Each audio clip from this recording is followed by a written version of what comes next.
Buenas tardes, Roraima, ¿me escuchas? Ya estamos activos, ya te veo aquí.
Hola, Roraima, ¿me escuchas?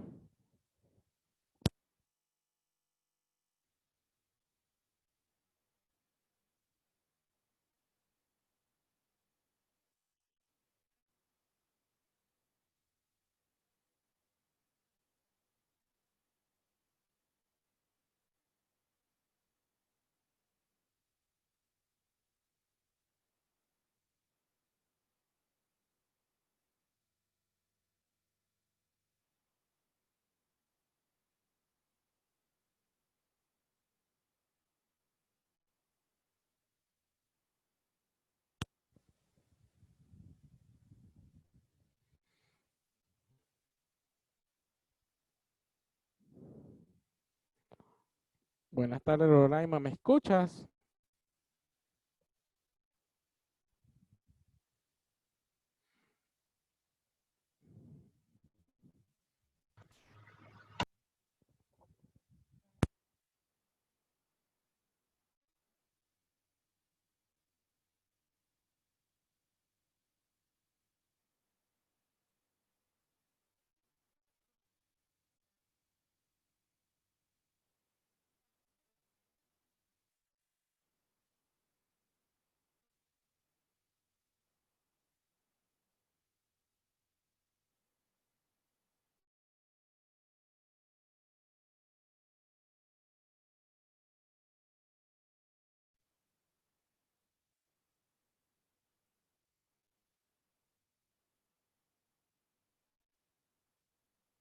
Problemas para conectarse, entonces vamos a arrancar. Estamos compañeros y compañeras que amablemente se han vinculado al acompañamiento de este panel a un mes de la masacre de los 5 niños negros que tenían sueños, metas y esperanzas, que fueron truncadas por un Estado depredador que ofrece investigaciones exhaustivas que terminan entregando chivos expiatorios, pero no responsables intelectuales. Nos encontramos hoy en este panel organizado por el CUMBE Internacional para socializar la violación de los derechos humanos del pueblo negro, tanto en la costa pacífica como en la ciudad de Cali. El problema que hoy vive la población negra afrocolombiana, palenquera y raizal tiene múltiples antecedentes desde la época de la esclavitud, pero hoy se visibiliza desde la negación rotunda del Estado al reconocer la dimensión protuberante de las masacres colectivas, vulnerando el derecho a la verdad a través de una memoria justa para satisfacer y reparar la dignidad del pueblo negro.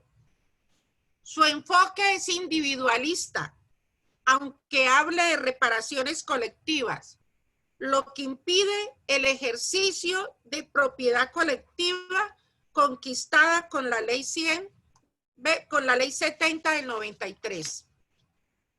El desconocer el etnocidio del pueblo negro facilita que hoy pongan su mirada sobre nuestra niñez, nuestra juventud, relegada, excluida y marginada, con estigmatización constante donde la sombra macabra del terrorismo de Estado hace su presencia. Con este preámbulo, le damos la palabra a nuestra compañera Erlendi Cuero Bravo, mujer víctima del conflicto armado, hija del Pacífico, trabajadora en derechos humanos con las víctimas del conflicto armado, con énfasis en la niñez, la adolescencia y la mujer, estudiante de Derecho y coordinadora de Afrodés de Cali y vicepresidenta de Afrodés a nivel nacional. Erlendi, bienvenida y tienes el auditorio a tu disposición. Bueno, muchas gracias. Buenas tardes a todos, a todas. Gracias a usted por la invitación, a mis compañeros que van a estar de panel y a toda la audiencia que nos acompaña en este momento. Creo que es muy importante empezar a visibilizar estas situaciones que nos continúan dañando, que nos continúan matando a la vista de todos, pero en ocasiones se siente que no importa, para no tener que adornar las palabras. Hablar de esos temas es hablarle de esas luchas que tenemos que dar, hablar de todo el tiempo que tenemos que meternos a defendernos de lo que no deberíamos defendernos. Como colombiana, pues no dejo de sentir dolor porque mis mayoras y mis mayores han trabajado muy fuerte para lograr materializar o como mínimo formalizar esos derechos que hoy tenemos ganados en una constitución, en las diferentes leyes, jurisprudencia, pero cuando buscamos cómo materializar o que se materialicen esos derechos, pues efectivamente ahí tenemos un gran vacío. Y ese vacío es el que hoy tenemos que salir a defender, a buscar la reivindicación de esos derechos para no seguir con ese exterminio del pueblo negro, porque puede sonar fuerte las palabras como yo las menciono, pero en lo personal y con lo que he vivido y con lo que a diario me encuentro, es con un plan de exterminio a las comunidades negras, y tengo que decir que no es un tema solamente de Colombia, sino que es un tema de Latinoamérica. Es un tema de traerlo y por eso es importante que hoy tengamos esta red o este conversatorio en red con estos otros países hermanos que también viven esas consecuencias que tenemos que afrontar y enfrentar los colombianos y colombianas. Desde la experiencia que he tenido, que son 20 años trabajando por nuestros derechos étnico-raciales, y para mí tristemente es una experiencia que partió de hechos lamentables, como perder a mi padre, que fue asesinado también, posterior varios miembros de mi familia y matándome una persona, mi hermano del alma, Bernardo Cuero Bravo, el 7 de julio del 2017. Hechos como eso es que me mantienen a mí viva y hechos como eso es que me hacen defender estos derechos nuestros para poder alzar la voz e impedir que eso siga ocurriendo. Tristemente, nosotros y nosotras llegamos a una ciudad que históricamente está conformada además, que es la segunda ciudad de Latinoamérica con mayor número de población afrodescendiente, a población negra, población raizal o palenquera, como la gente se quiera reconocer, pero es la población, en esta ciudad la discriminación estructural no para. Y eso lo hemos reflejado en cada ciudad también de nuestro país, porque Cali, digamos, en esa ciudad que yo me encuentro hoy es Cali, pero eso lo vivimos en Quito, lo vivimos en Tumaco, lo vivimos en el Chocó, para no mencionar solamente la capital, en Buenaventura, lo vivimos en el Charco Nariño, lo vivimos en Satinga, en todos los territorios que he podido recorrer desde mi ejercicio como defensora de derechos humanos, como líder, me he encontrado estas mismas situaciones. La situación de segregación, porque hubiésemos también querido hablar de esos historia, de esa memoria de todas esas luchas que se gestaron en 1965 con el movimiento por los derechos civiles, pero vemos que esa situación es la que hoy igualmente estamos viviendo. Si bien no hay una esclavitud física o unas cadenas físicas que nos marcaran una esclavitud, sí tenemos esa esclavitud con todo un sistema opresor. Yo no puedo desconocer que como país hemos avanzado en incluir en la Constitución a partir de la, digamos, de la reforma que se hace en la Constitución de 1991, artículos de protección a derechos étnico-raciales, 7 y 8, pero también vemos que digamos, eso ha sido consecuente igual con el desarrollo, con la Ley 70 de 1993, que permite que haya ese reconocimiento de ese enfoque diferencial y étnico. Pero es muy complejo cuando vamos a nuestros territorios y tenemos que encontrarnos con esa fría realidad. Y es que empezamos por las 4.700.000 y algo que reconoció el censo en el 2007. Hoy, digamos, más del 50%, yo tengo que decir, estamos fuera de nuestros territorios. Pero tenemos que enfrentarnos porque también cuando salimos del territorio, parece que esto se dividiera, es dependiendo. Usted tiene un autorreconocimiento en el territorio y otro es el que tiene en las ciudades. Y esto va marcado no solamente, digamos, con ese abandono estatal y estructural que hemos tenido que vivir en esos territorios abandonados, cuando muchos de esos lugares ni siquiera el agua. La gente toma agua en nuestros territorios porque tiene que cogerla del río, pero no tenemos unos alcantarillados. No tenemos unas oportunidades, aunque se siembre, aunque se coseche, esa comida a veces tiene que quedarse en el territorio porque no hay vías para sacarla. Sumado a ello, digamos, es toda la situación de la violencia que se ha gestado en el marco del conflicto armado, y es que nuestros territorios son territorios donde se mueve fácilmente el narcotráfico, donde se mueven todas esas otras economías ilícitas, donde hay unos intereses de quitarnos la tierra, porque hay que hablar de eso y que a la gente no le gusta escuchar. Por entonces nos dicen es que hubo un conflicto entre la policía, sobre todo en el ejército, y los paramilitares, la guerrilla, como se quieran, y por eso ustedes tienen que salir del territorio. Pero nadie habla de los verdaderos intereses que constituye que nosotros salgamos del territorio, que no es un enfrentamiento simplemente porque a esos grupos armados, legales o ilegales, le dio por enfrentarse, sino porque hay unos intereses de que la tierra tenemos que salir de esa tierra que hemos construido, esa tierra que nuestros mayores tuvieron que abonar para volverlas productivas. Y cuando llegamos a estas ciudades, porque hay que hablar, pues ¿dónde llega la población negra? Pues también a esos lugares de pobreza histórica, donde llegaron nuestros primeros antepasados, nuestros mayores y mayoras a hacer territorio, porque también hubo un desplazamiento económico. Y es porque cuando no coloco a un pueblo donde no le doy oportunidades, donde no tiene cómo sobrevivir, pues efectivamente nuestras familias tienen que desplazarse. Y en cada territorio donde han llegado la comunidad negra, comunidad afrodescendiente, ha empezado a construir. Pero construir en medio del dolor. ¿Cómo podemos nosotros avanzar como población si no hemos terminado de sanar la herida? No hemos terminado de cerrar la herida cuando tenemos otra que nos están abriendo. Entonces, están el desplazamiento, está toda esa pérdida de lo que nuestros mayores, nuestros padres y nosotros mismos trabajamos para construir algo y tenemos que perder y salir sin nada. Pero cuando llegamos a otros territorios, también nos encontramos esa misma pobreza, ese abandono estatal que no permite que una comunidad pueda avanzar en unas condiciones dignas de vida. Y tenemos que hablar de la educación, porque aquí hay un tema que es, hablamos de la cátedra no educativa, hablamos de esa educación con enfoque diferencial y seguimos hablando, digamos, de todas esas situaciones de dignificación del ser humano. Pero no, muchos de nuestros muchachos no logran terminar ni siquiera la educación porque se habla solamente, pensamos que es la estructura, que haya un colegio, pero no se considera que la educación tiene que ser integral. Que yo tengo que mantener a un joven en una aula, pero tengo que velar, o tenemos, como Estado tiene que velar porque ese joven, ¿de qué vive esos padres o esa madre que tiene que llevarle la comida a ese muchacho? ¿Cómo hace para comprarle ese uniforme, esos cuadernos? Entonces nos dicen, es que ahí están los cupos en el colegio, pero los cupos ¿cómo? ¿Cómo está la situación de generación de ingreso? La empleabilidad.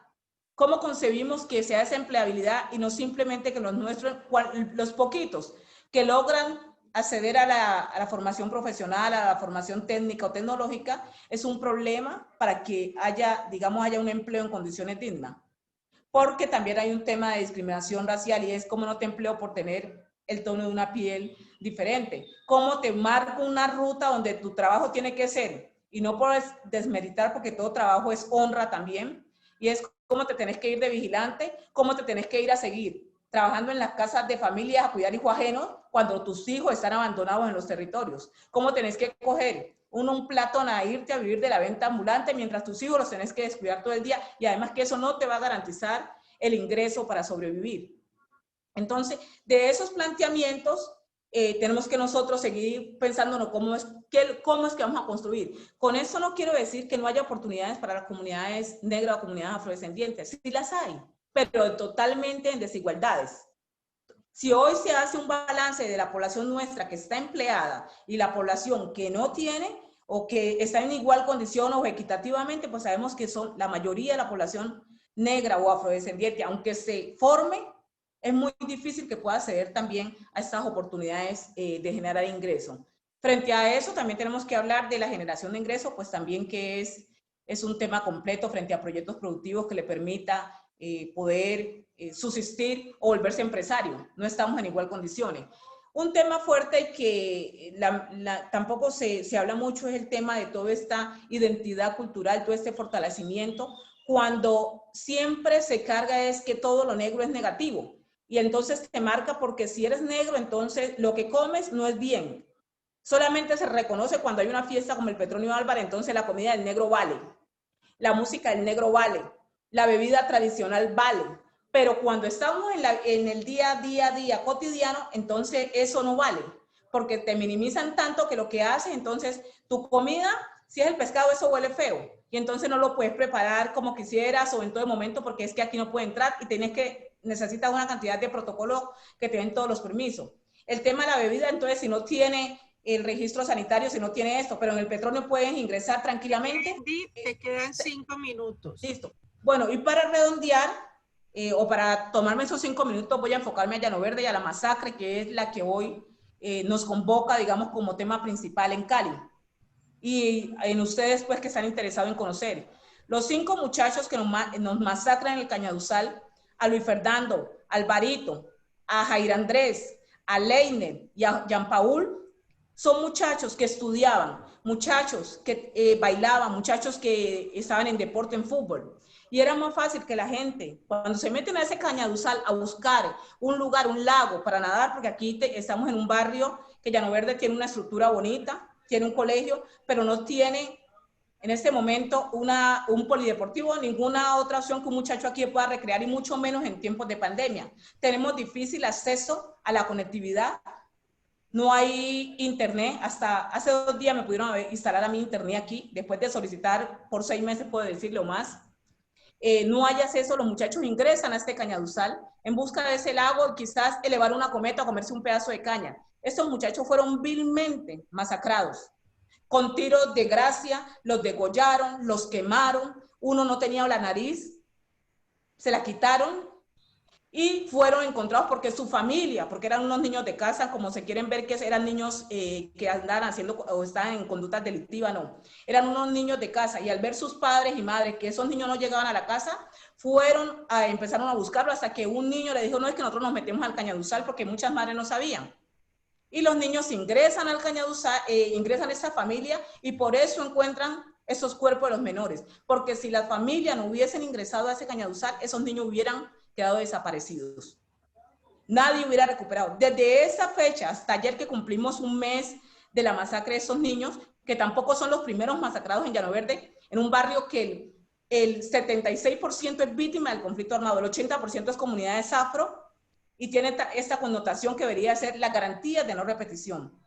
Nosotros nos lo hemos pasado exigiendo la verdad, exigiendo justicia, exigiendo esa reparación, y esa reparación la queremos, una reparación que abarque la comunidad, una reparación que diga en este Cañaduzal qué se va a hacer, porque hoy no tenemos una verdad en torno a lo que ha pasado con los muchachos. Ayer nos movilizamos, ayer fuimos a hacer sanación del territorio, porque nosotros como comunidades negras o afrodescendientes tenemos esa forma de sanar. No queremos que cada vez que una madre tenga que mirar hacia ese Cañaduzal de esas mujeres que perdieron sus hijos y hombres también, y las otras mamás, madres que viven en ese sector, se encuentren con esa vista de ese horror que se vivió en ese Cañaduzal. Entonces estamos exigiendo verdad, estamos exigiendo justicia y diciéndoles que también en ese sector llevamos en 6 años más de 200 muertos. La mayoría de estos muchachos son muchachos afrocolombianos y víctimas del conflicto armado que han sido asesinados. Cuando tocamos esos temas, parece que ese registro solamente lo tenemos las personas que vivimos en ese sector, las personas que hemos trabajado y construido. Aquí la mayoría de profesores que hay son profesores empíricos que en aras de proteger a los niños se han dedicado a enseñarles fútbol, a enseñarles danzas, a enseñarles a cantar, para que puedan estar ocupados y no sigan corriendo riesgo. Muy triste esos hechos que pasan en Colombia, porque uno quisiera que un tema de eso tan atroz no se volviera a vivir, así como la masacre de Samaniego, la masacre con los indígenas en el Cauca, la juventud, en Tumaco, digamos en varias partes de Colombia. Hoy tenemos una serie de masacres, más de 40 que se han presentado en este año, y que no se justifica por ningún medio, que con todas las situaciones que hoy cargamos, las comunidades y la población vulnerable campesina tengan que estar perdiendo a su hijo, a sus hijos, que son su presente, que son su futuro, y por tanto lo que estamos haciendo también es instando al gobierno que nos articulemos para que hayan esa materialización de esos derechos que hemos consignado en nuestra norma o nuestro ordenamiento jurídico, y por tanto que si trabajamos organizadamente con comunidades, con organizaciones, con las instituciones que tienen que velar o que tienen por lo menos el recurso para poder implementar los programas que necesito, podemos avanzar. No desconocemos tampoco que en Colombia, y de manera pues especial para referirme a Cali, haya voluntad en el gobierno, pero efectivamente necesitamos que esa voluntad se vea más amplia, que esa voluntad se vea mejor desarrollada, que no sea la voluntad solamente de venir con los programas asistencialistas, programas que duran 3 meses y que efectivamente después salen de las comunidades. A nosotros no nos sirve ese tipo de comunidades, porque eso no nos permite preservar la vida de la niñez, preservar la vida de los jóvenes, preservar la vida de las mujeres, que hemos tenido que cargar también con toda esta situación y dolor y afectación psicológica cuando mueren nuestros hijos, cuando mueren nuestras parejas, y también cuando ellos se van y nos dejan solas a criando una cantidad de niños, que efectivamente tenemos que tener todo ese peso a la espalda de tener que responder económicamente por la familia y también por el dolor. Entonces, el llamado es aquí, primero, agradecerles a ustedes que se interesen en estos temas, y el segundo es cómo desde otros países también podamos hacer esa alianza, escribir a los gobiernos de la necesidad de articulación entre esos procesos y movimientos organizativos en aras de poder preservar la vida y no continuar en un plan de exterminio, cuando las comunidades hoy no tienen garantías ni para vivir en sus sitios originarios, territorios urbanos o municipios pequeños, pero mucho menos también cuando llegan a las ciudades. Entonces, no sé si aquí me llegó el tiempo, y muchas gracias, compañera y demás compañeros de panel, por permitirme aquí, y la audiencia en general. Bueno, Erlendi, muchísimas gracias. Nos ubicaste en una situación crítica que vive el pueblo negro, la falta de oportunidades, la violación de nuestros derechos, la cotidianidad de las masacres, que no solamente, como tú bien lo dices, lo que pasó en el Cañaduzal, el despojo del territorio. Entonces ubicaste cosas importantes que yo creo que María Fernanda y Yesid van a continuar en esa línea. Pero antes de darle la palabra a nuestro compañero, quiero resaltar lo que el arzobispo de Cali, Darío de Jesús Monsalve, muy acertadamente se refirió a raíz de la masacre.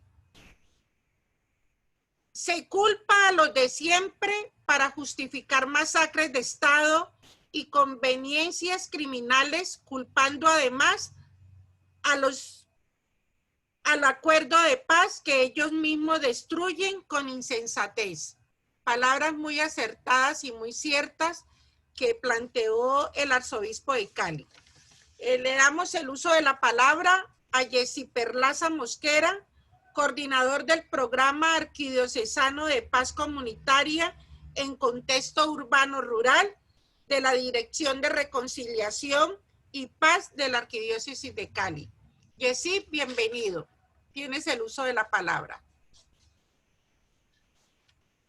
Bueno, muchas gracias por este espacio, por invitar a esta iglesia particular de Cali, esta arquidiócesis de Cali, que encabeza el señor arzobispo, Monseñor Darío de Jesús Monsalve, los saluda y los acoge.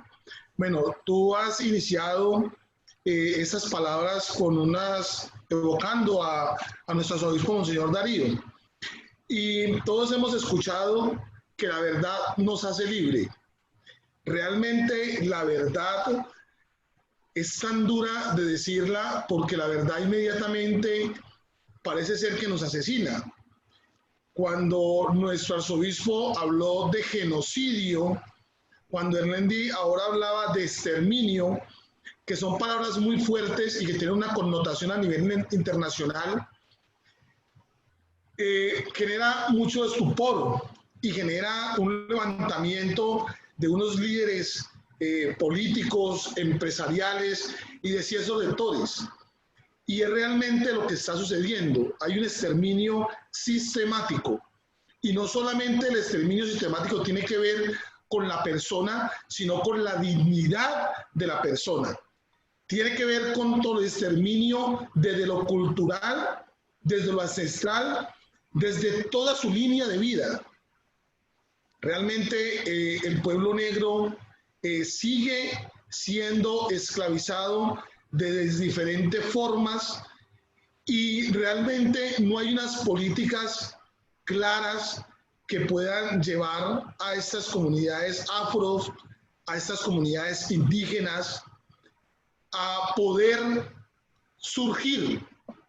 Siempre se espera que haya un reconocimiento, como lo hubo en Estados Unidos, que realmente aceptaron que lo que cometieron allá con las comunidades afros, de esclavizarla, de un exterminio, de un genocidio, y de cierta manera reconocerles unos derechos que son legítimos y que los tenían.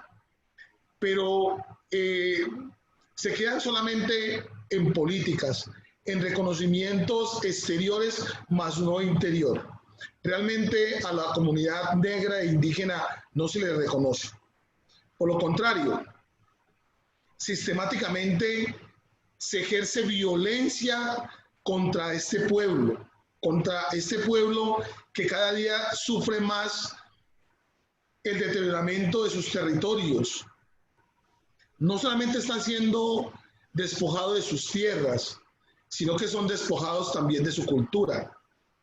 Uno ve, y lo hablábamos con la compañera Erlendi no hace mucho, en esas intervenciones psicosociales que se estaban proponiendo, inclusive para atender a estas poblaciones vulnerables, se habla de una atención desde una óptica científica más no ancestral. O sea, es una continua violación a los derechos de cada uno de estas personas que quieren surgir desde sus territorios, quieren desde sus procesos de resiliencia poder llevar esa voz de esperanza y de aliento, pero tiene una connotación en instancias de gobierno que lo que busca es aplacarlas. Yo me voy a centrar mucho en la dignidad de la persona. Realmente a la dignidad de estas personas afro e indígenas no se están dignificando. Por lo contrario, cada vez quieren dignificarlas más.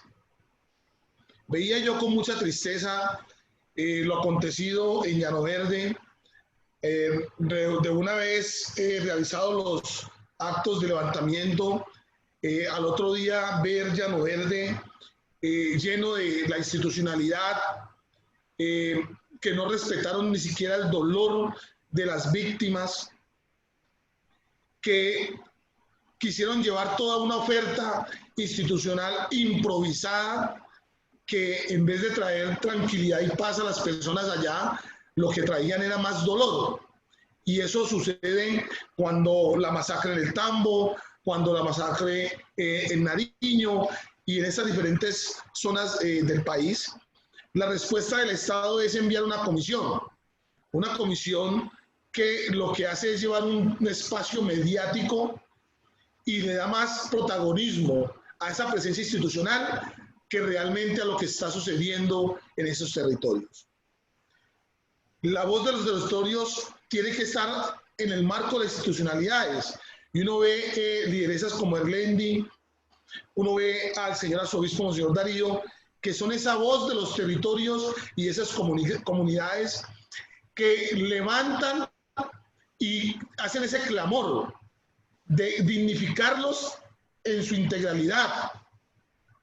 Es increíble que todavía tengamos en Colombia pueblos afro sin energía, sin agua, que niños todavía sigan muriendo de desnutrición. Lo que pasa es que los medios de comunicación también son otros que oprimen a estos pueblos negros y a estas comunidades indígenas, que solamente se limitan a hacer reportajes de cosas exteriores y no entran al interior de la realidad de lo que está viviendo el pueblo negro y el pueblo indígena.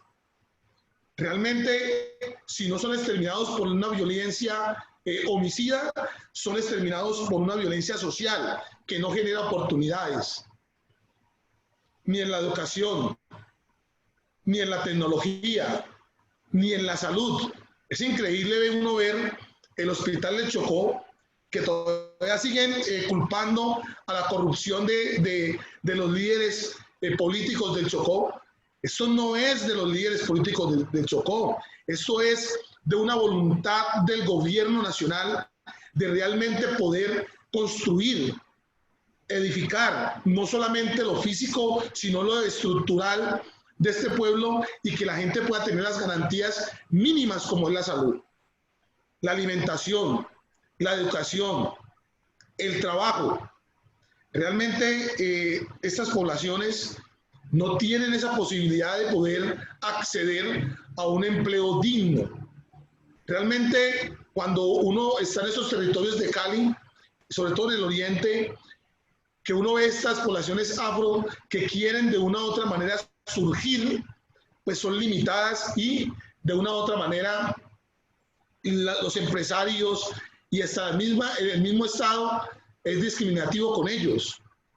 Es imposible usted presentar una hoja de vida con la dirección de tu barrio, si estás en Petecuy, si estás en Comuneros, si estás en Potero Grande. Inmediatamente tu hoja es descartada porque no tienes esa posibilidad de acceder a un empleo digno. O sea, no los consideran personas. O sea, yo veo que el tema de la esclavitud no ha cambiado. Han cambiado las diferentes formas y las expresiones, pero todavía sentimos que este pueblo negro, este pueblo indígena sigue esclavizado. Antes nos esclavizaban algunos terratenientes, ahora nos esclaviza un Estado, ahora nos esclavizan unas leyes. ¿Creen que solamente por haber decretado una ley que protege las negritudes desde el Ministerio del Interior, entonces con eso es suficiente? Eso no es suficiente y no basta. Es que las comunidades negras y las comunidades indígenas no deben de tener solamente un marco de ley para ser protegidas o para poder llevar oportunidades a ellos. Es toda la legislación del país. ¿O es que hay discriminación entre unos y otros? Esa clasificación que el Estado colombiano durante muchos años nos ha dado y nos han estratificado, estrato 0, estrato 1, estrato 2. O sea, eso es imposible. ¿Qué comunidad puede surgir de esa manera?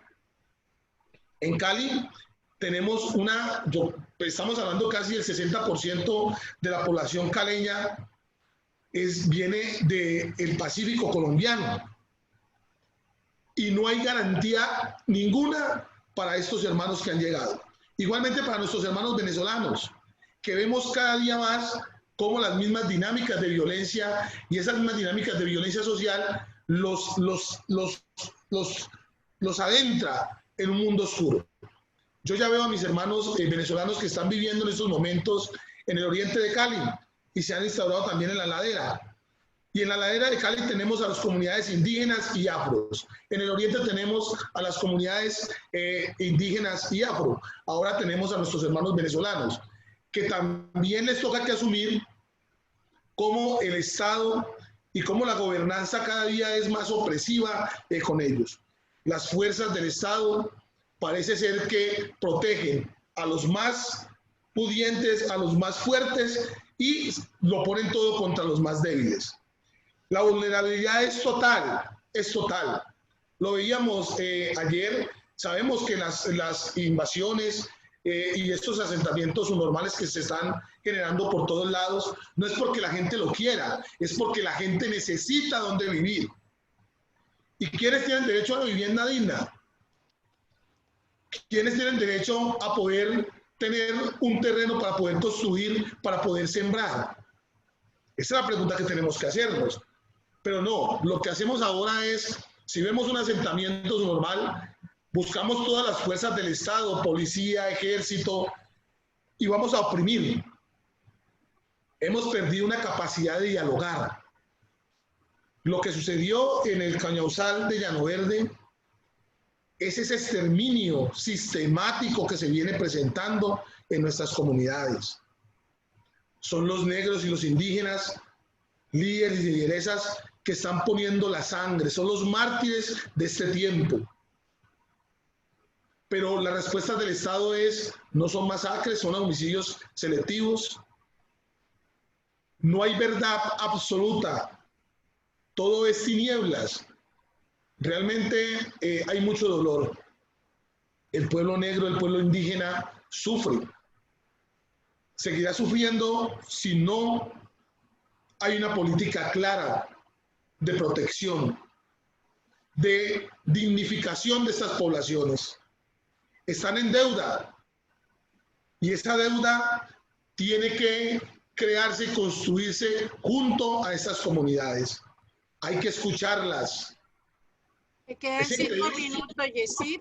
Es increíble todavía uno ver que llegan con propuestas, inclusive lo veía yo con estos padres de estos jóvenes asesinados, y no hablo solamente por los 5 jóvenes asesinados en Llano Verde. Desde nuestro trabajo y como iglesia tenemos que ver muchos jóvenes en esas mismas condiciones asesinados, que han muerto sin esperanza, han muerto sin la posibilidad de que este Estado los acoja, que muchos empresarios los acojan. Por ahí me preguntaban que si hay compromiso de los empresarios frente a esta violencia social que vivimos. Sí, hay unos y otros que están comprometidos, pero son muchos los que les falta todavía aún comprometerse muchísimos más. Si pudiéramos nosotros ver en las grandes empresas del Estado colombiano quiénes son las personas que están vinculadas laboralmente. Yo trabajé en unas empresas más reconocidas del país, Interconexión Eléctrica S.A. ISA, y muchos me miraban y me decían, es que vos no sos negro, vos no pareces negro. Yo decía, pero estos, tras de que son tan racistas, ahora quieren verme a mí, ver como blanco. Quizás por mis pensamientos o mi conocimiento o la capacidad que hay en mí, no podían ver eso en un negro, sino que tenían que verlo en un blanco. Es un racismo total.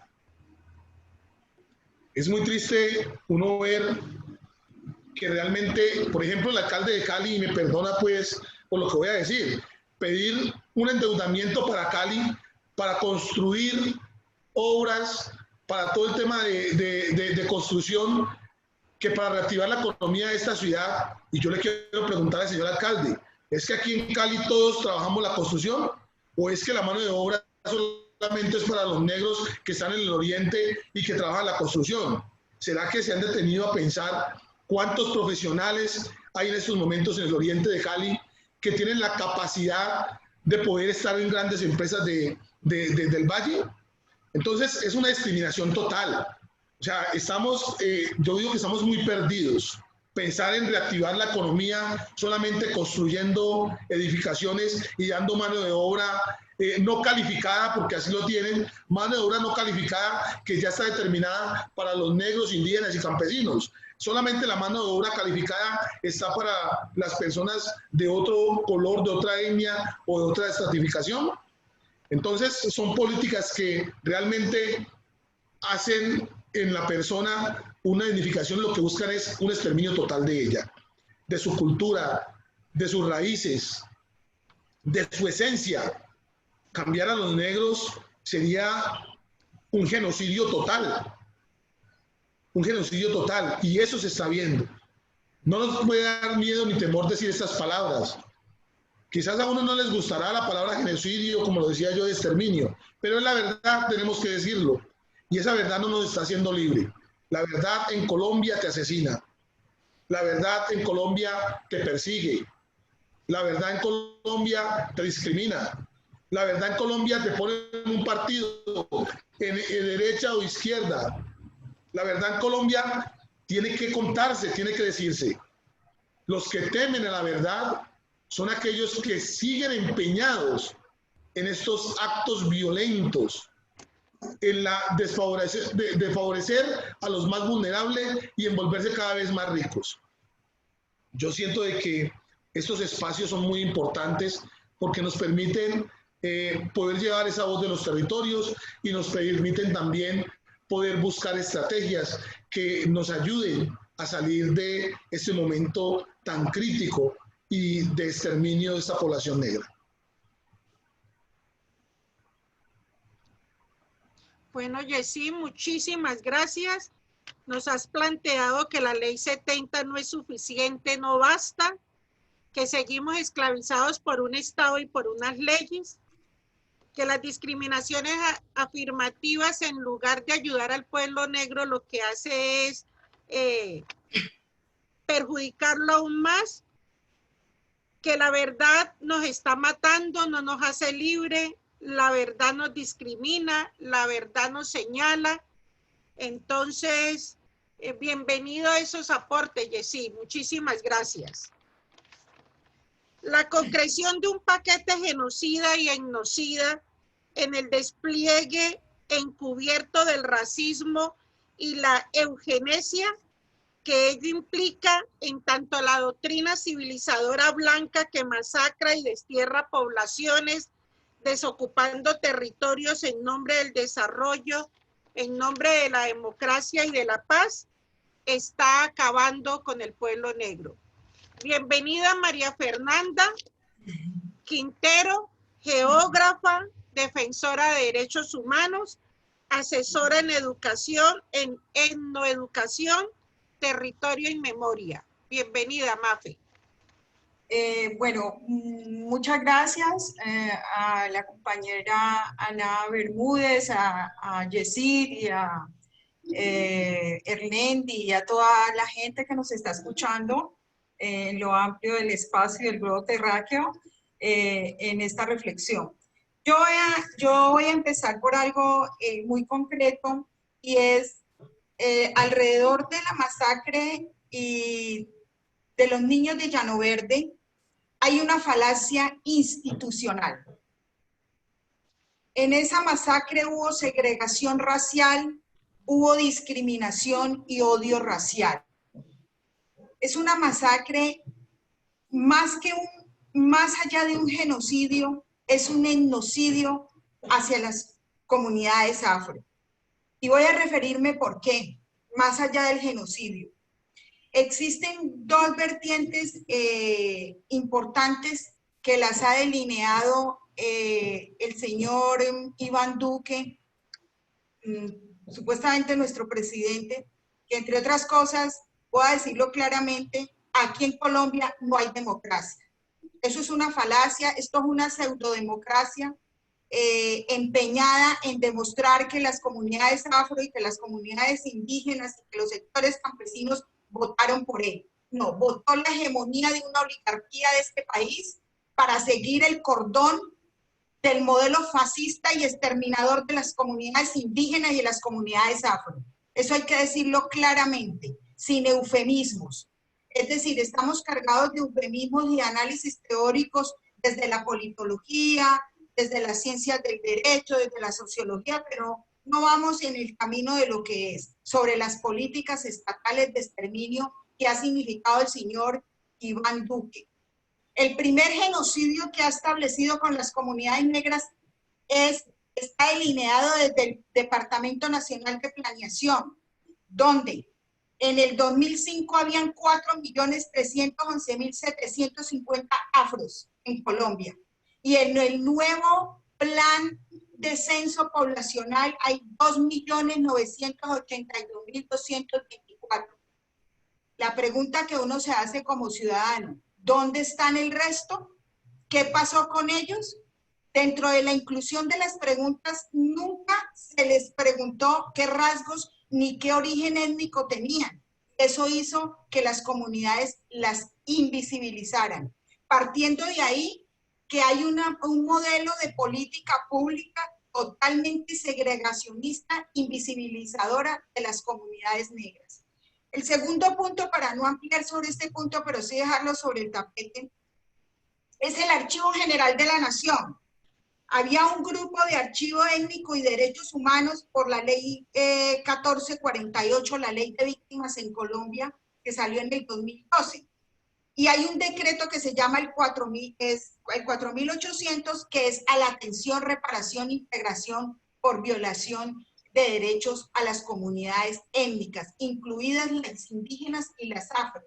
¿Qué pasó con eso? El señor también de un plumazo cogió y lo borró del Archivo Nacional, ya no hay dirección para el tema de los derechos humanos, porque de allí se desprendía un presupuesto para la atención de las comunidades afro.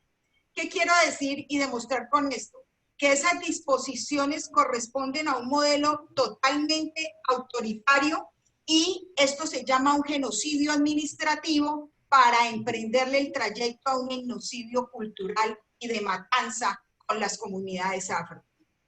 Las comunidades afro, y voy a referirme a esto, en el primer semestre del 2012 han tenido todos los grupos étnicos 51 desplazamientos y han habido 18.600 víctimas, 3.751 indígenas, y óigase bien, 6.988 afrodescendientes.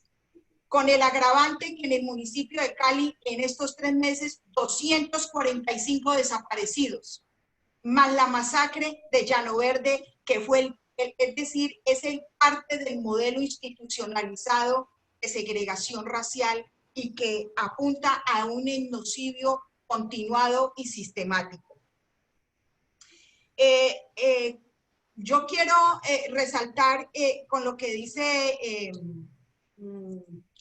el señor Decir, establece que aquí pasamos de una violencia de terratenientes a institucionalizada. Efectivamente, esto es un terrorismo de Estado porque las políticas son de eliminación, de exterminio y no son de recuperación ni de resarcir los daños. A los negros, me van a disculpar porque así lo llaman en ciertas oficinas, no les interesa. Y voy a remitirme a una frase que en el 2017 mataron 2 muchachos bailarines del djembe, del grupo Son Djembe en Bogotá. El sicario dice: a estos negros hay que acabarlos. Entonces, ese odio racial, y eso está muy enmarcado en ciertas estructuras de racismo institucionalizado. Desaparecer en el DANE una población de 1 millón y pico de personas afro, ¿dónde están?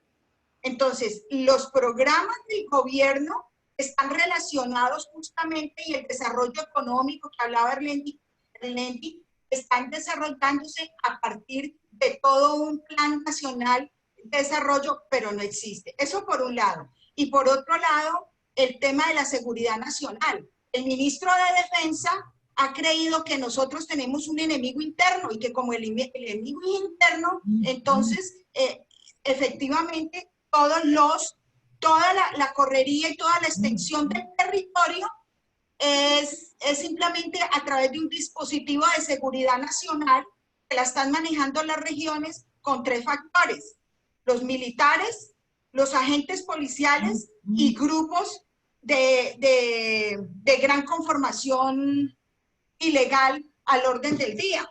Entonces, el presidente Iván de manera irrespetuosa hace expresiones de que va a delinear estadios, que les va a dar prácticas culturales a los jóvenes negros, porque ellos lo necesitan, porque eso ya lo dijeron, la Corte Constitucional ya lo ha dicho, que hay que resarcir los daños.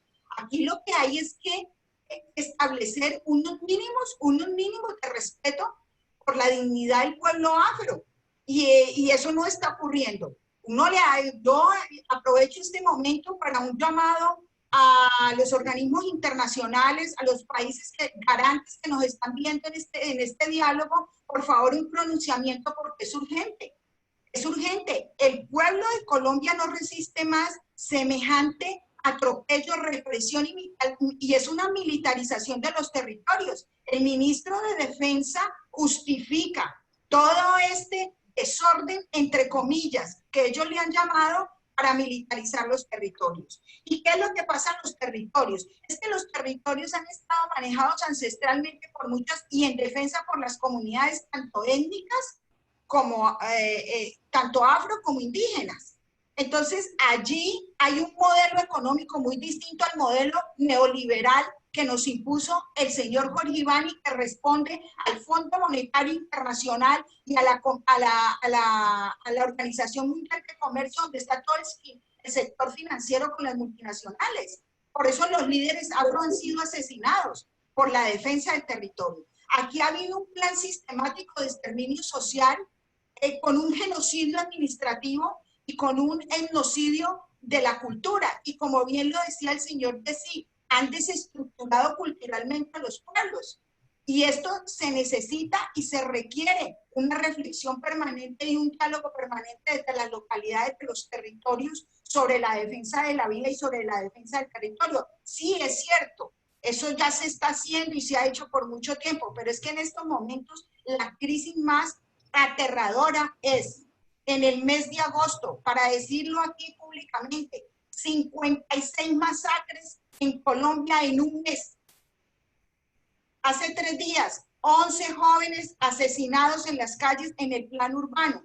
Entonces, la violencia, por un lado, en la zona rural con masacres y se extiende con un sentido policial militarizado en los núcleos urbanos para justificar una militarización de los territorios y centralizar el poder en manos de toda una hegemonía de un modelo político de corte fascista, como es el Centro Democrático de extrema derecha de este país, que ha significado bastante crueldad con todas las masacres que se han hecho durante más de 20 años. Es decir, no se han resarcido los daños de la población víctima del conflicto armado y ahora nos están metiendo un conflicto de terrorismo de Estado. El Estado es responsable y el presidente actual es responsable político de las masacres ocurridas durante su periodo y la violación sistemática de los derechos humanos, tanto para las comunidades indígenas como para el pueblo afro.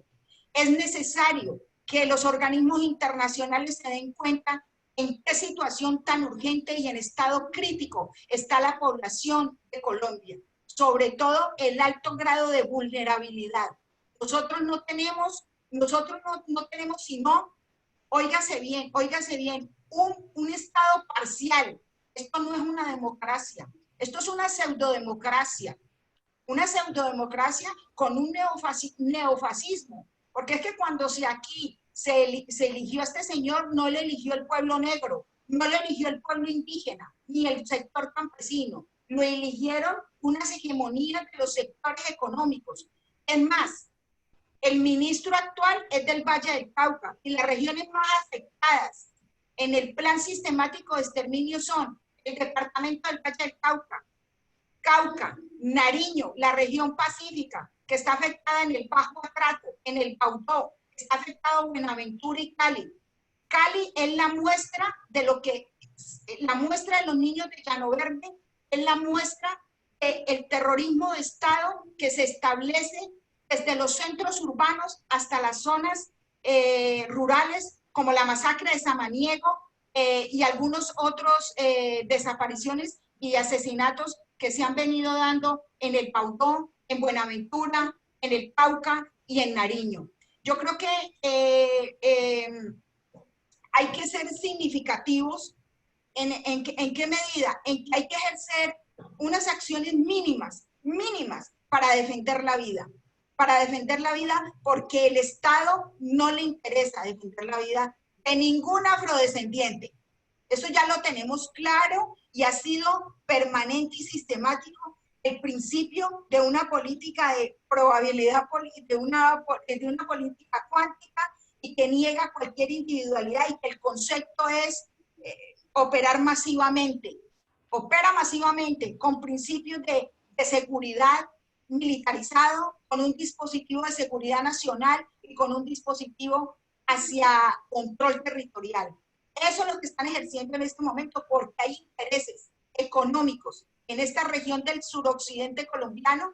Primero, voy a decirlo muy claramente, las multinacionales, la explotación de los suelos y los recursos. Y tercero, existe un Estado mafioso, organizado, no solamente organizado desde la cúpula del presidente de este país, sino alrededor de los territorios. Hay unos intereses muy creados, con unas especificidades múltiples.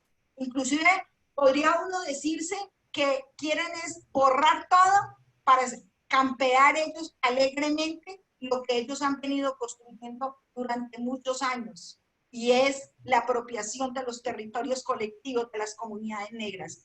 La ley 70 fue muy clara en el papel, pero en la práctica ha constituido un derrotero de muerte y un trayecto de muerte por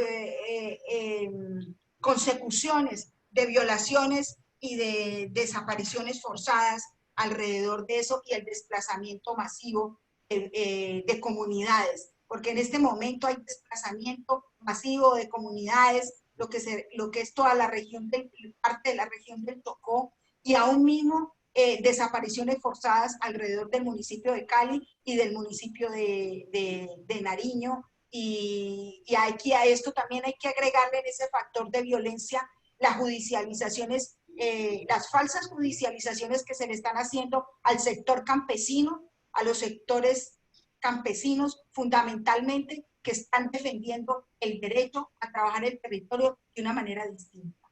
Digamos que aquí hay unos elementos claves en cuanto al diseño y al programa de lo que ha venido ejerciendo el Estado, que es Mafe, te quedan 5 minutos. Sí, gracias. Que es muy distinta a lo que se viene ejerciendo en el derecho de los pueblos constitucionarios, en este caso de los afros y de eso. Yo, para concluir, sí quisiera decir que hay una diferenciación muy grande. Aquí ya hay un genocidio administrativo que es relevante y que como consecuencia esto ha atravesado un genocidio cultural, que no es solamente la eliminación física, es la eliminación física y la desestructuración de los pueblos afros en sus territorios. El balance que podría uno decir y hacer es seguir insistiendo sobre las localidades, cómo construir esas localidades por la defensa a la vida. Bueno, compañeros, muchísimas gracias. Hay 2 preguntas, una dirigida a Yesí, otra dirigida a María Fernanda, pero antes permítame, hago público unos saludos desde Honduras, saludos y solidaridades de Honduras, donde el pueblo Garifuna vive la misma situación del pueblo afro en Colombia. El CUMBE Internacional Antiimperialista Afrodescendiente y Africano, estamos en este tipo de conversatorios para visibilizar la situación de las comunidades afros en el mundo entero. El Movimiento de Mujeres por la Paz y la Vida desde Venezuela, un saludo solidario. La Organización de Mujeres del Pueblo de Colombia, un abrazo fraterno y solidario a la visibilización de la esclavitud vigente del pueblo negro. El Movimiento por la Constituyente Popular del Valle del Cauca manda un abrazo solidario a los ponentes por haber permitido mostrar al mundo entero la problemática del pueblo negro. Seguiremos en el transcurso de lo que nos queda de tiempo visibilizando otros saludos. La pregunta para el compañero Yesid. ¿Considera que la sistemática violación de los derechos sobre el pueblo negro del Pacífico y Cali busca instaurar un nuevo orden social basado en la violencia y en el despojo territorial? Bueno, para responder esto, quiero evocar el 21 de noviembre del año 2019, cuando se generó caos a raíz de algunas manifestaciones en diferentes partes de Colombia. Vimos cómo el sur de Cali, Cali fue construido de una manera estratificada, ¿sí? El oriente limita, para los que no conocen, limitan con el barrio Caney, en Ciudad 2000, y con unos nuevos edificios que están construyendo, que es el Valle del Lili. Cuando salieron unos audios que no se han identificado de dónde salieron, informando de que los pobres, ese fue el término, los pobres y negros que viven allá en Llano Verde y en el oriente se van a venir al sur de Cali a hacer saqueos. Inmediatamente la respuesta del sur fue hombres armados con fusiles, pistolas, revólveres. Salió todo el pueblo, la gente de acá de la comunidad del Valle del Lili, Caney, salieron a defender supuestamente su territorio. Y nosotros que estábamos en el oriente, veíamos cómo jóvenes que trabajan con nosotros, afrodescendientes, estaban pintando sus cuadras, haciendo actividades normales. Solamente un audio que generó un tema de conflicto entre una población y la otra, dio como respuesta que un pueblo se armara. Al ver uno de los ricos con tantas armas, y eso es un punto al que nosotros queremos llegar, que es el desarme de todos los civiles no tienen por qué estar armados, armarse con el objetivo de ¿qué? De asesinar a cualquiera que hubiera pasado del oriente, ese puente, hacia el sur. Lo que tú preguntas es cierto. Realmente la muerte de una persona en el oriente siempre tiene justificación. Fue asesinado porque algo hacía. Ese negro mantenía haciendo daño por allí. Ese negro, porque esos son los términos en que se refieren. Ni siquiera se detienen a decir ese joven, sino la palabra ese negro. Se dedicaba a hacer daño en sus territorios. Ese negro era dañino. Ver en la respuesta de muchos caleños, yo vivo en el sur, y me preguntaban, Yesid, ¿esos niños eran malos, hacían cosas malas? Yo decía, pero por Dios, ¿hasta cuándo vamos a justificar el asesinato de las personas por su condición étnica o por su vulnerabilidad social? O sea que una persona que es asesinada en el oriente de Cali es asesinada porque ha cometido algún delito o está implicado en algún delito o es un miembro de alguna organización delictiva. Realmente a estos jóvenes, incluso la misma fuerza pública, los ataca por su condición de negro. Al ver uno que hay jóvenes que no pueden cruzar de un territorio a otro, y sobre todo los que son de condición negra, que los policías se los llevan para la estación, pero no los llevan a la estación, sino que los sueltan donde tienen sus enemigos para que los enemigos los maten. O permitir y decir a algunos miembros de la fuerza pública, dejemos que esos negros se asesinen allá y cuando caigan vamos y los recogemos y no ha pasado nada. Eso da mucha respuesta a lo que tú estás preguntando, totalmente. Hay un asesinato sistemático contra estos jóvenes negros, hay una discriminación total contra esa condición de ser negro y de vivir en el oriente de Cali. Eso es un pecado, por decirlo así, eso es lo más grave. Entonces, tras de que es negro y vive en el oriente, ese no tiene derecho a vivir. Hay que exterminarlo. Esas son las palabras de muchos de los caleños.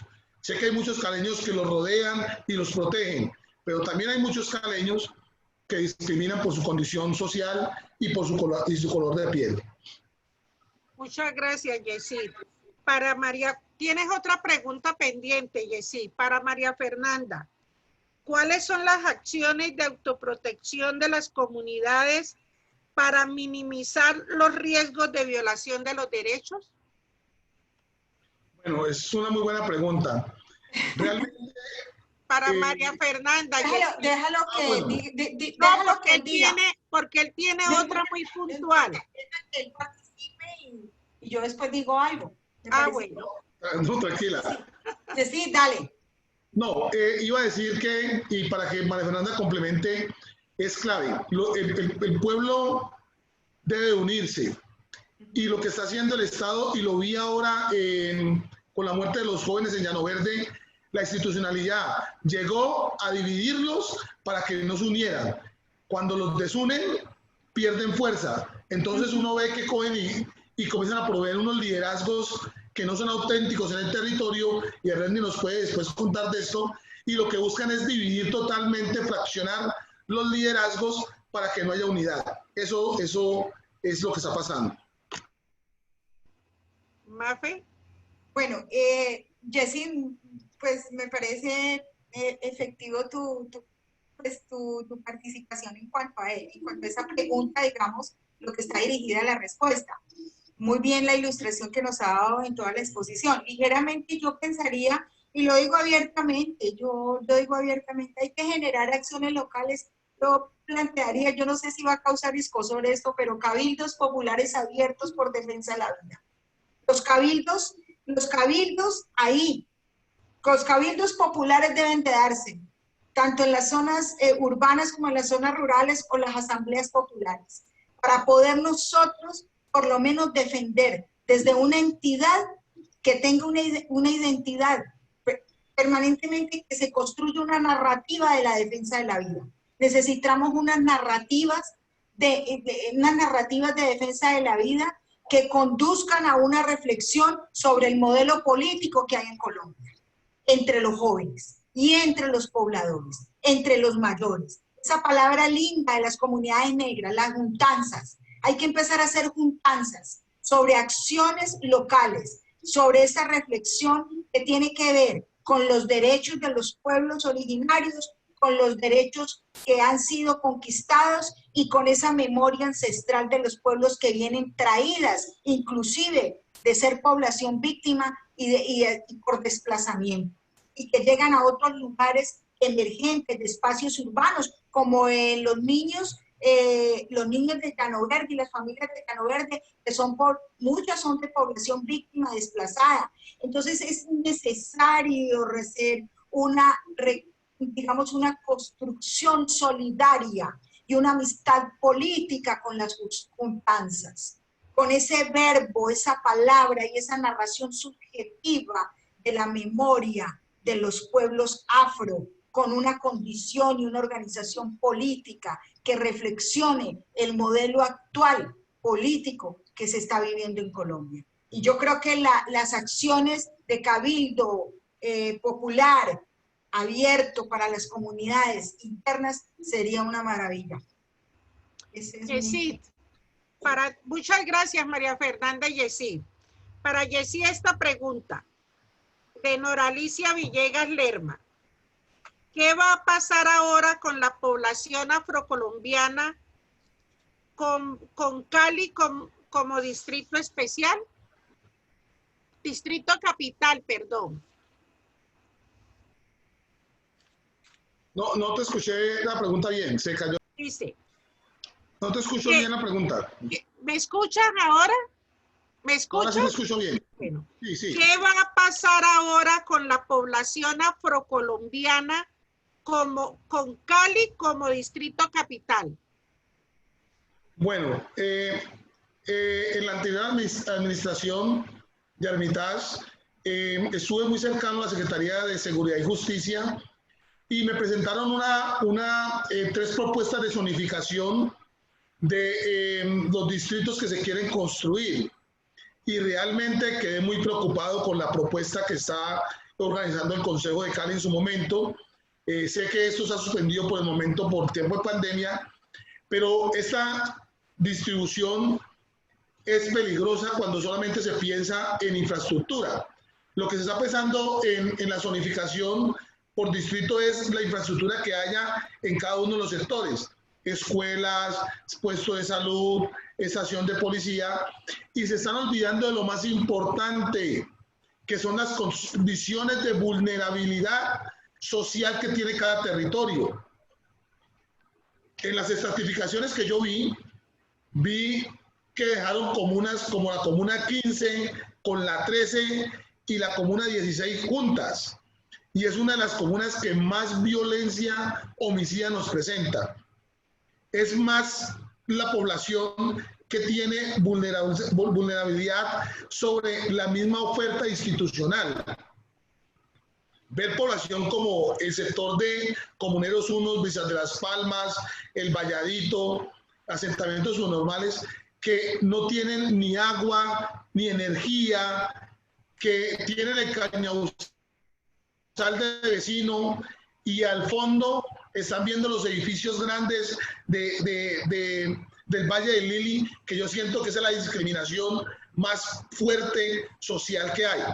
Yo en este sector del basurero de Valladito sin energía, en las condiciones que vivo, y mi visión es el cañauzal, el ingenio, y allá los edificios iluminados totalmente. Esa distribución o esa zonificación que se está haciendo ya es discriminativa. Quieren dejar todos los problemas sociales en un solo distrito, y ahí es donde uno dice, vamos a repetir lo que pasó en Bogotá. Si ustedes pueden ver, en Bogotá hay una zona y un distrito donde quedó toda la problemática social, y es lo que hemos visto ahora como resultado en estos últimos tiempos, la situación que está viviendo Bogotá. Si Cali no se sale de la estratificación y no se sale de lo que tiene que ver con infraestructura y se va a lo que está pasando en las dinámicas sociales y territoriales, pues va a cometer grandes errores en esa zonificación, y los más perjudicados van a ser la población negra que está sentada allí. Bueno, otra pregunta para los dos. Efraín Viveros, representante de la sección afro del Movimiento por la Constituyente Popular, MCP. Felicito al CUMBE Internacional por esta convocatoria y saludo los aportes de los tres panelistas. Les hago la siguiente pregunta. ¿Qué papel juega la Ley 70 del 93 en la aplicación de derechos? ¿Se está aplicando el decenio afrodescendiente de la ONU por el gobierno de Duque? ¿El etnocidio se para con la reglamentación de la Ley 70? Muchísimas gracias por sus respuestas. Para los dos es la pregunta. María Fernanda, tienes la palabra tú y si quieres yo te complemento. ¿O quieres que hable primero, como quieras? Dale, Jessy, dale. Entre los dos, dale. Bueno, realmente la pregunta pues, es un poco compleja. Bueno, cuando hablamos de la Ley 70 y hablamos de este marco de ley, en lo urbano, yo creo que Cali no ha avanzado mucho en eso. Yo siento de que la Ley 70 se nos ha quedado un poco en las regiones, se nos ha quedado por fuera de los territorios urbanos. Nosotros pensamos en la integralidad de lo urbano con lo rural, eso es integral. Lo que pasa es que, como digo, el mismo Estado lo que ha hecho es fraccionarnos de tal manera que no permita esa unidad y esa integralidad, y que nos permita una exigencia de nuestros derechos. La pregunta es, si algún miembro de algún consejo comunitario del Pacífico es violentado en sus derechos, ¿habrá diferencia en lo que pase en una persona afro en la zona urbana, también violentadas de las mismas condiciones? Es que la ley, como yo lo decía anteriormente, no puede favorecer a uno y desfavorecer a otros. La ley 70 no puede decir el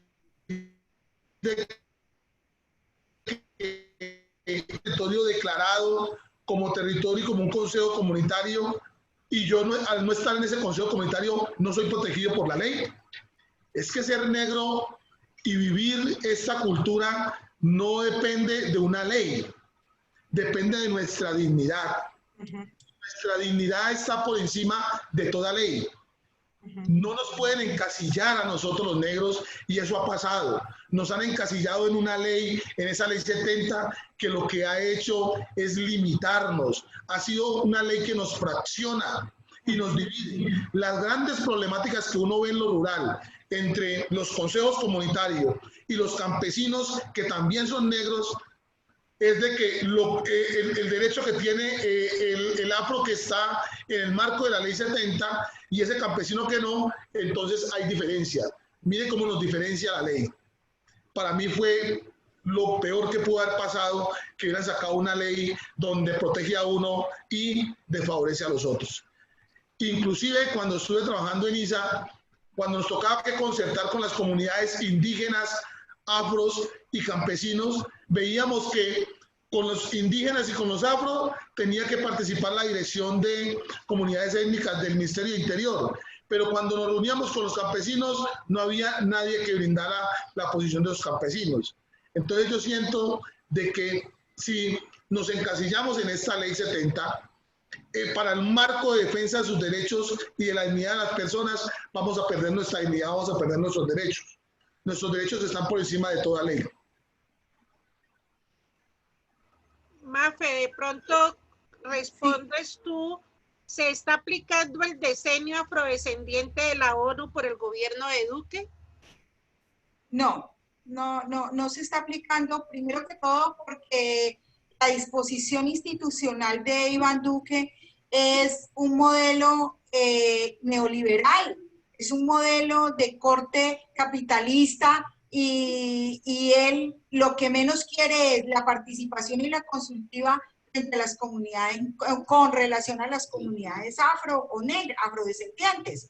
Ese no es el punto neurálgico y lo que le interesa a él. Él lo ha demostrado claramente. Eso por una parte. Y segundo, la ley 70, como bien lo dijo Jessy, pues tuvo unos avances, porque en medio de todo la gente creó sus consejos comunitarios, bueno, lo colectivo, mucha expectativa, pero también hubo un fraccionamiento. Yo voy a decir y conforme la persona que me pregunta, que Ibrahim, que es el fraccionamiento y la seguridad nacional. Entonces, eso hace esa explosión al interior de las expectativas y del desarrollo de la ley 70. Entonces, la pregunta uno que podría hacerse, en ese plan que se definió internacionalmente para los pueblos afrodescendientes, es que sí se estará cumpliendo el modelo de ruralidad para los afrodescendientes o el modelo urbano. Las capitales y los municipios están respondiendo a esa segregación racial que hay, a esa discriminación y odio racial.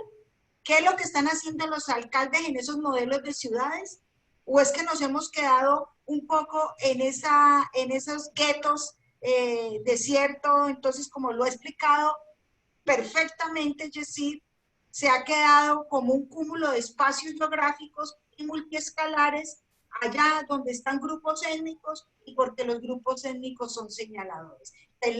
Son señaladores. Entonces, la ley 70 queda corta, pero más que la ley 70, podría yo pensar dentro de las... Es que, vuelvo e insisto, hay que crear unas narrativas, porque la institucionalidad del gobierno no es precisamente ni la inclusión ni la integralidad por una sola cosa.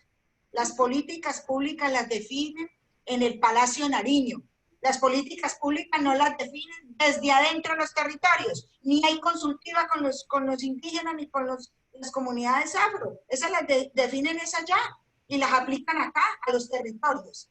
Entonces es una falacia decir que hay consultiva porque se dijo esto, porque se dijo lo otro. Es un retoricismo que llamaba Platón un retoricismo vulgar. Este señor presidente, que de la manera toda se burla de todas las comunidades, y la institucionalidad sigue plantada bajo un modelo neoliberal y extractivista, configurando un genocidio cultural para las comunidades afrodescendientes. Entonces, la ley 70 está fraccionada y él no está cumpliendo con el rigor y el estándar internacional que le exige por lo menos el respeto a la dignidad, la honra y el desarrollo económico de las comunidades afro. Bueno, compañeros, vea, desde Jamundí, Marisolandi Carabalí, un aplauso para los ponentes.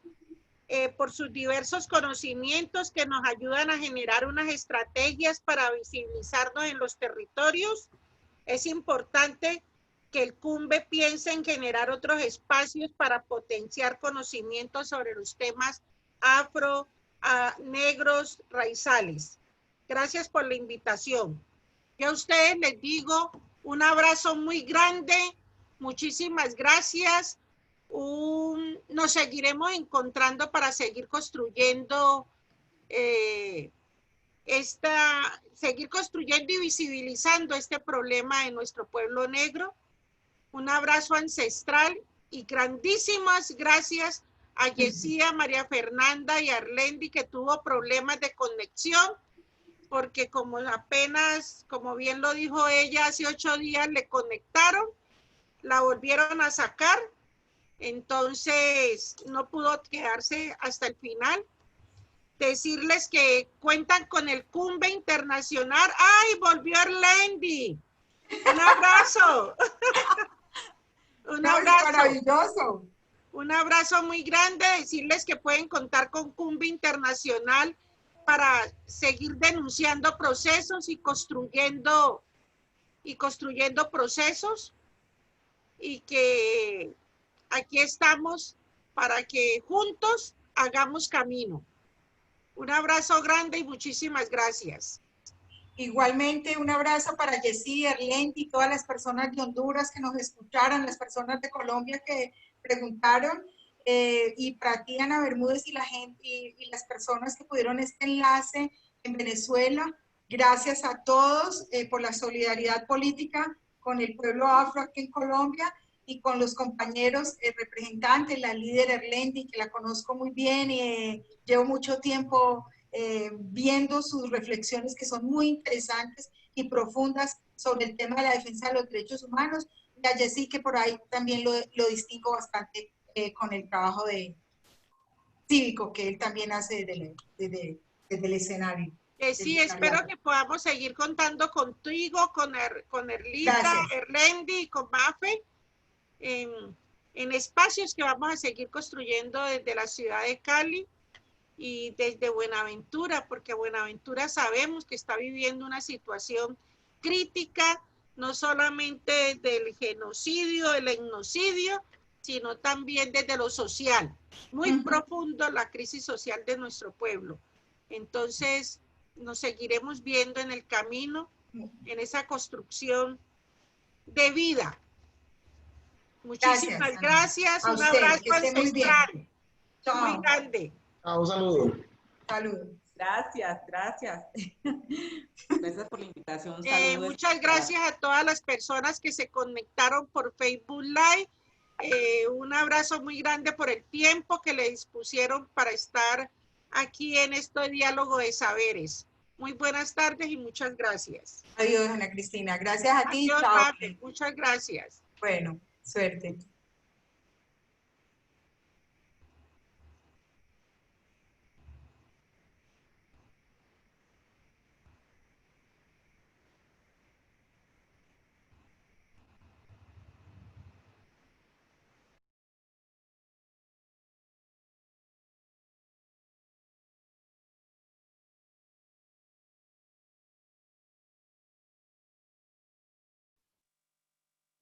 Buenas tardes, ya finalizamos.